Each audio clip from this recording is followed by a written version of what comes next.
Welcome back to Zane Customs. In this week's episode, I'm going to be sculpting a Halo-inspired alien.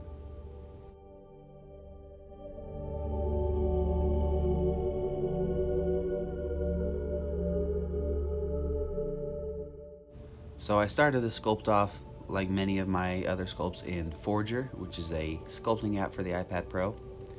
And the whole idea behind this sculpt was I needed more time for another video I'm making, kind of a continuation of my Steve from Minecraft videos, and I just needed to buy myself some time, so I thought it'd be fun to just go into Forger and just kind of sketch something out. And doing these types of videos where there's really no end goal, I'm not copying anything, I'm not trying to recreate a Minecraft mob or nothing like that, it's just all out of my own head. It makes it a lot funner sometimes, and it makes it a lot faster usually, because again, it's all out of my own head, so it's finished when I say it's finished. Not to say that the other ones aren't, but the other ones I gotta try and match them to the original Minecraft mobs and things like that, so it's just a lot easier for me to bust one of these sculpts out. So that's what I did. I just basically wanted to bust this out, that way I could get a video out this week and still have time to work on my next week's project. And when I say that this is a Halo-inspired sculpt, I didn't set out thinking I want to do a Halo-inspired alien or anything or something that would fit in the Halo universe.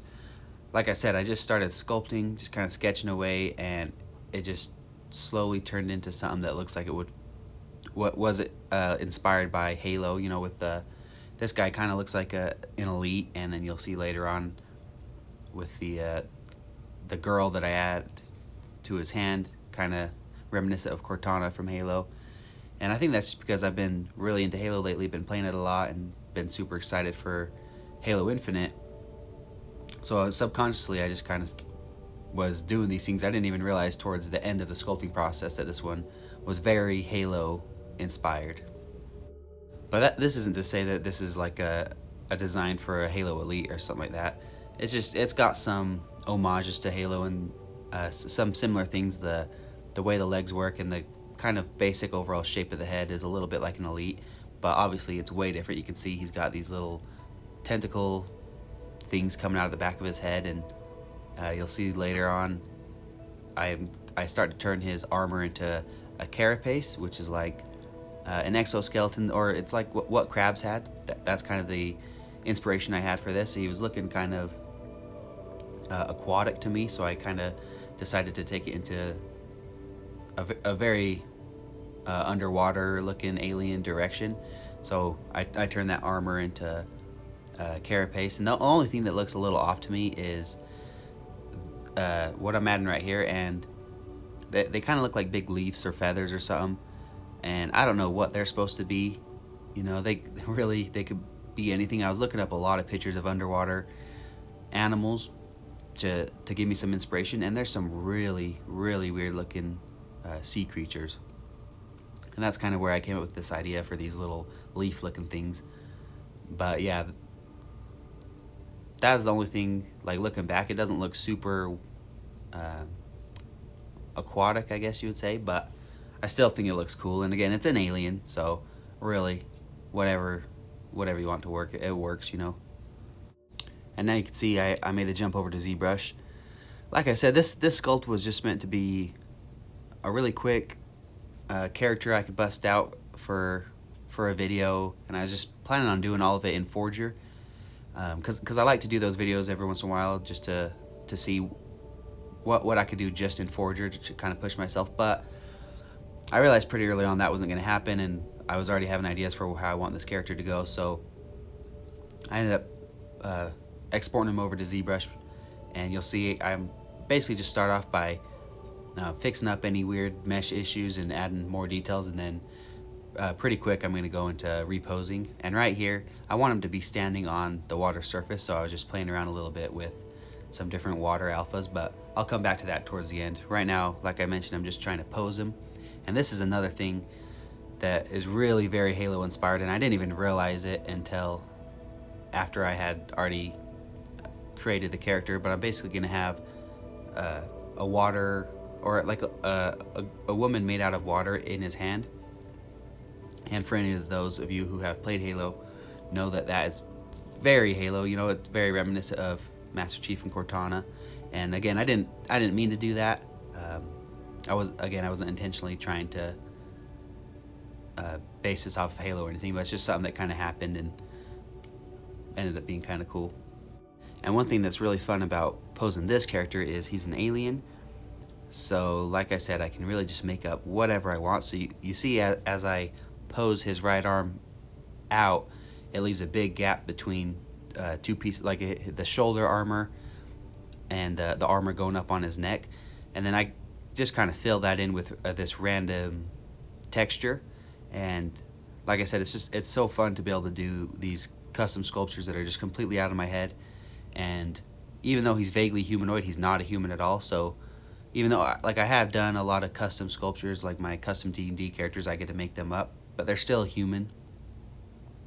So they still got to conform to human anatomy, and if something's off, it'll look weird. When it comes to doing something like this, or sometimes even like a dragon, or a few of the Minecraft mobs I've done that are more animalistic in nature, I can make up a lot of the anatomy and it still looks right. You know, it still looks good because this isn't the real thing. No one's going to see this and say, oh, his shoulder's wrong. You know, I made it up. The shoulder's however I want it to be.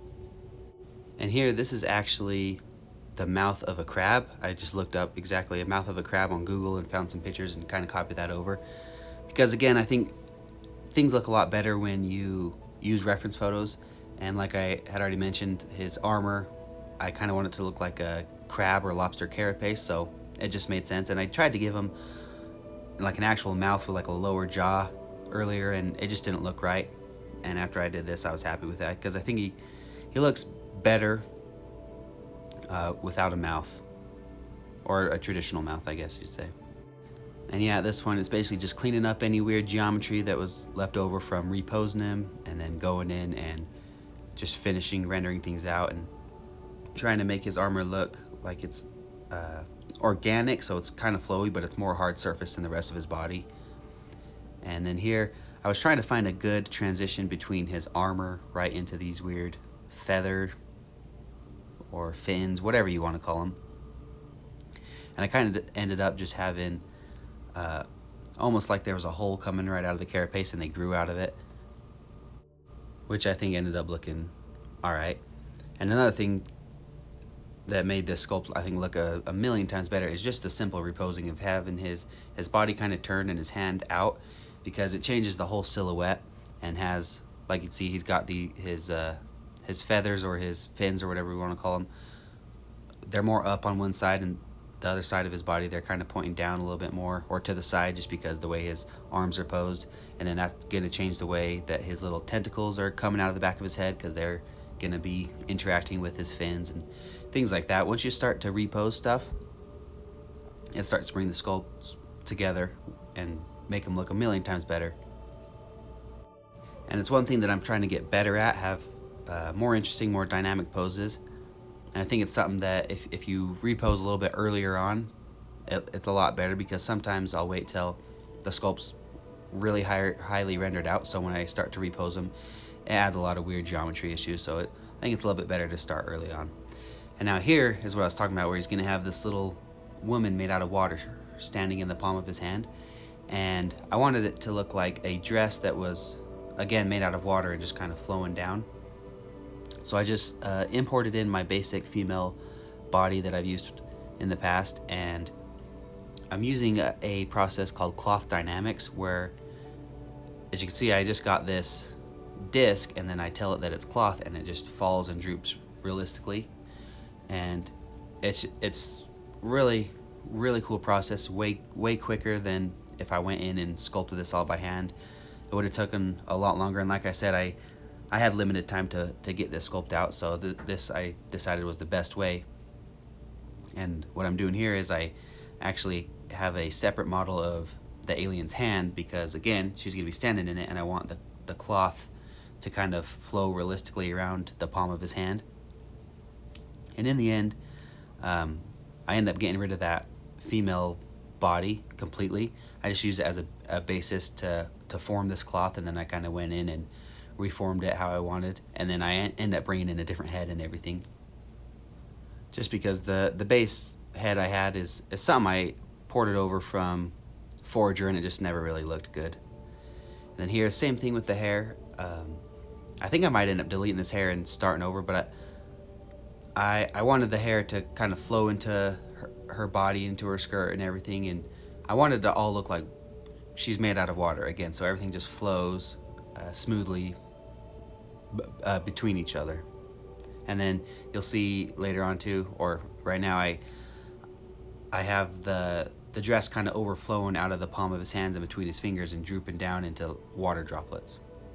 And this actually led into a lot of different issues, because when I do something like this and I'm pulling different parts of a mesh out, and then I'll go in and do something called dynameshing.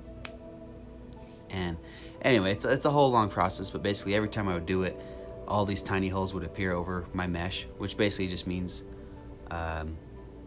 it's not a great mesh, So what I ended up having to do is go in with a brush called Inflate, which does what you would imagine. It just inflates your mesh and makes it like if you have a cube and you use an inflate brush on it, it'll slowly start to expand, and just like a balloon, it just inflates it. So that's why you can see a lot of the wrinkles and ruffles on the dress are a little bit thicker, because I went in and inflated all around to kind of fill up those holes. So when I dynameshed it, everything was just smooth and made a good consistent mesh.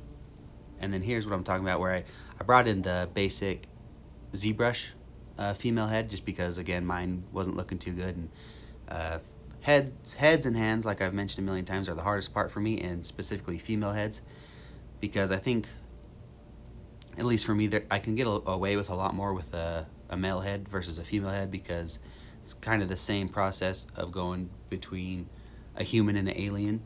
An alien, you can make stuff up and be a lot rougher, whereas a human, if something's wrong, it looks wrong immediately. It's kind of similar with a man and a woman. A man, typically, they're more masculine and rougher, so you can have pretty harsh edges, whereas with a woman, they're usually a lot softer and smoother curves and things like that, and that's just not something I'm great at, so it's something I need to get better at, but I struggle with that a lot. Then here I'm just using a little bit of texture going across the dress and the body and everything to make it look a little wavy, a little distorted. And I even did it on the face, and made it look weird, so I didn't end up doing it on the face. But now here I am shrinking her whole body down so she'll actually fit in the palm of the alien's hand, because originally when I was sculpting her, she was about the same size. And this took a long time, just tweaking things back and forth, and I didn't end up having his hand twisted as far as I needed to, and just different things like that, so I had to keep going back and forth before I got it to line up right. And then again, I had to tweak his hand a little bit, twist it a little bit farther to the right, so then it messed up a little bit of the geometry, so I was just going in there and fixing that up. And taking his legs and making him look a little bit taller, and getting pretty close to the point where I'm going to start coloring. Again, because I probably could have took the sculpt on this a lot farther, but I had limited time, so I hopped right into coloring. And I've mentioned in a lot of my videos that I want to get better at ZBrush in general, and one of the things is coloring, because I feel like I don't spend that much time on it, because really the only reason I color my models is for me, because I like to do it. I think it looks cool. I like to see what they would look like with color, but also I put all these out on Etsy, so I want to have photos up on Etsy where you could see what this is going to look like after it's fully colored. So I don't usually end up spending that much time with it, but this one I think is one of the best coloring jobs I've done on any of my models ever. And one thing I'm doing that I think made it look so good is I'm using one material for his whole body, and it's this fast overlay material, and it's slightly reflective because, again, I wanted him to be some sort of water creature. But when it comes to the carapace, I'm using a different material called toy plastic that is way more highly reflective. And I think that just made the whole sculpt look so much better, because you kind of have you have these two different materials, and they just work so well together, and it looks more realistic again because the carapace would be more shiny than his skin and different things like that. And then as far as the colors go, I knew I wanted to go orange for his carapace just because crabs are typically orange, and that's just the idea I had from the beginning. But then adding in this blue and kind of have it gradiate from blue to a reddish purple into the orange, I just thought it looked awesome, so I went ahead and did that across all his carapace too. And something I'm doing here that I've never done before, but I actually really like, is I'm going in and masking. And masking is just like real life, like if you're taping something off, but in ZBrush you could mask kind of automatically, like the computer will figure out what it wants to mask for you. So there's different things you could choose, like mask by color, mask by cavity, mask by smoothness. And I think for this one I did mask by cavity, so all these little dots across his body were masked off, meaning that if I went ahead and colored him, it would color his whole body, but all those dots across his body wouldn't be colored. So I went ahead and inverted that, so everything was masked off except for the dots, and then I took my clay brush and sculpted those dots. So now you can see he's got a nice texture across his whole body, all these little random dots. And that's basically how I got those, because I didn't really want to do scales. I wanted him to look a little bit more amphibian-like, and I think these dots kind of reminded me of a toad or something like that, and I think that worked well. And then I'm doing the same thing here with his tentacles, just because there's already some random texturing going on, and I'm just basically amplifying it using that same masking technique. It's probably kind of confusing if you don't understand ZBrush and sculpting, but basically I just was able to use the masking to give a lot more extra detail in the actual model, not just on the coloring side. And yeah, like I said, I was really happy with the way the coloring on this one turned out.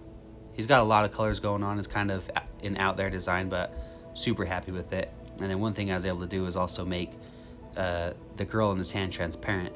So when I render out photos, you'll see at the end here, she's transparent because, again, she's water, so she would be somewhat transparent. But yeah, that's pretty much it. That's the whole sculpt right there. Here's a few glamour shots at the end here.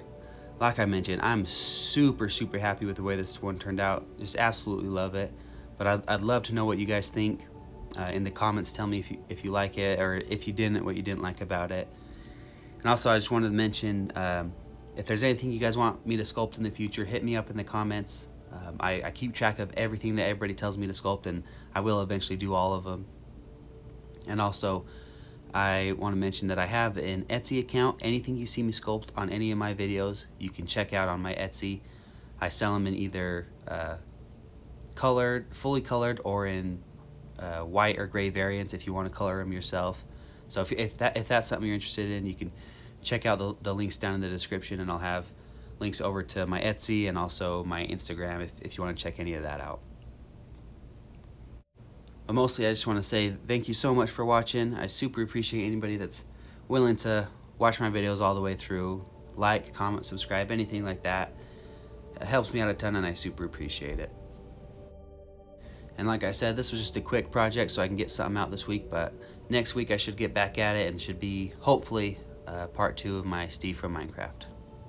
But yeah, again, thank you so much for watching, and I'll see you next week.